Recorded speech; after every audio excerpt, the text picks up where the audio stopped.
السلام علیکم ورحمۃ اللہ وبرکاتہ۔ سیدنا کریم صلی اللہ تعالی علیہ وآلہ وسلم، سورہ ملک، اور آج انشاءاللہ عز و جل اس کی آیت نمبر ہم 9 پڑھیں گے لفظی اور با محاورہ ترجمے کے ساتھ۔ تو آئیں سب سے پہلے تلاوت سماعت فرماتے ہیں۔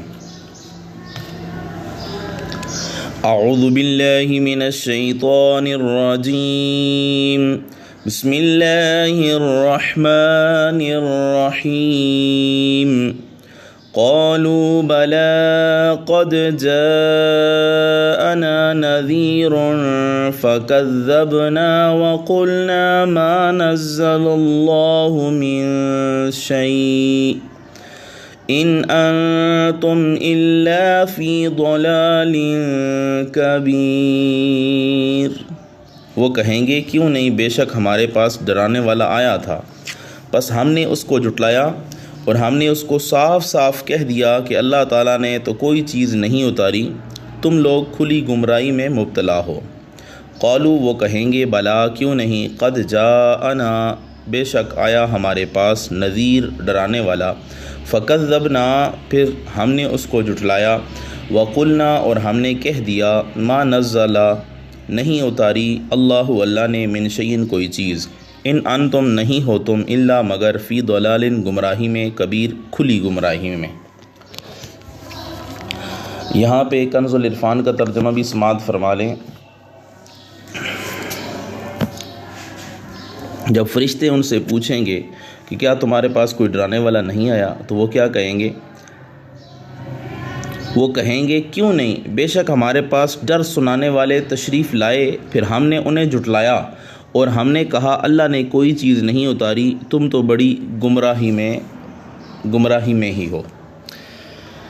اس آیہ مبارکہ میں اگر غور و فکر کیا جائے تو پتہ چلتا ہے کہ جو کافر ہیں انہوں نے ان انبیاء کا انکار کیا، ان انبیاء کی تکذیب کی جو انبیاء کرام لوگوں کے لیے رشد و ہدایت کے لیے تشریف لائے تھے، لوگوں کو گمراہی کے قعر مذلت سے، گمراہیوں کے اندھیرے والے گھڑوں سے نکالنے کے لیے آئے تھے، لیکن یہ لوگ نہ سمجھ سکے۔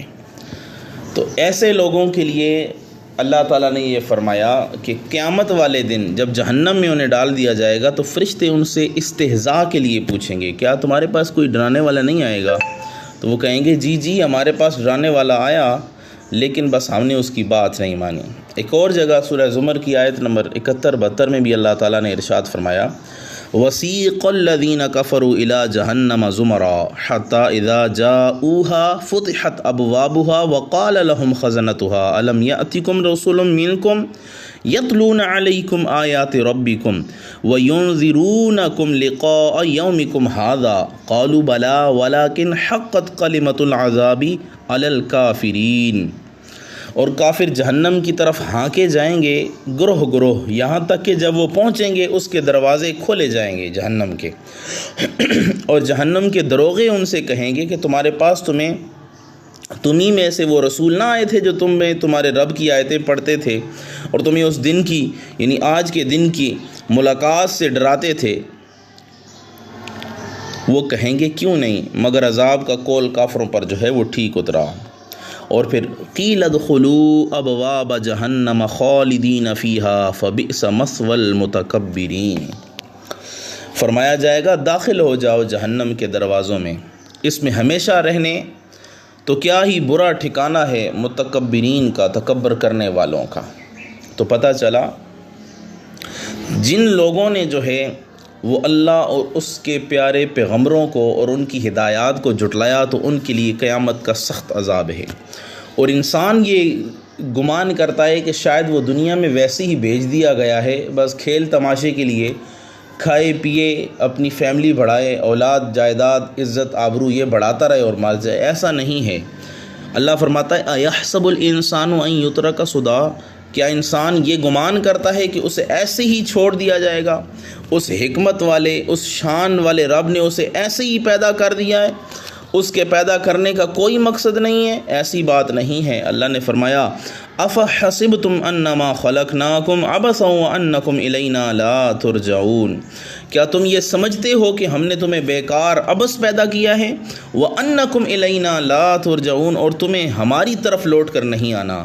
فَتَعَالَى اللَّهُ الْمَلِكُ الْحَقُّ، بڑی شان والا ہے تو اے اللہ، سچی بادشاہی ہے تیرے لیے۔ لا الہ الا ہو، لا الہ الا ہو، نہیں ہے کوئی معبود تیرے سوا۔ رب العرش الکریم، عزت والا ہے اور عزت والے عرش کا مالک ہے، رب ہے۔ اب یہاں پہ انہیں بتایا جا رہا ہے کہ کسی بھی انسان کو، چاہے وہ مسلمان ہے یا کافر ہے، کوئی بھی چیز اللہ نے جو ہے وہ بیکار پیدا نہیں کی، اور انسانوں اور جنوں کو تو اللہ تعالیٰ نے جو ہے وہ خاص اسی مقصد کے تحت پیدا کیا۔ فرمایا وَمَا خَلَقْتُ الْجِنَّ وَالْإِنسَ إِلَّا لِيَعْبُدُونَ، کہ انسانوں اور جنوں کو ہم نے نہیں بنایا، نہیں پیدا کیا مگر اپنی عبادت کے لیے ہے۔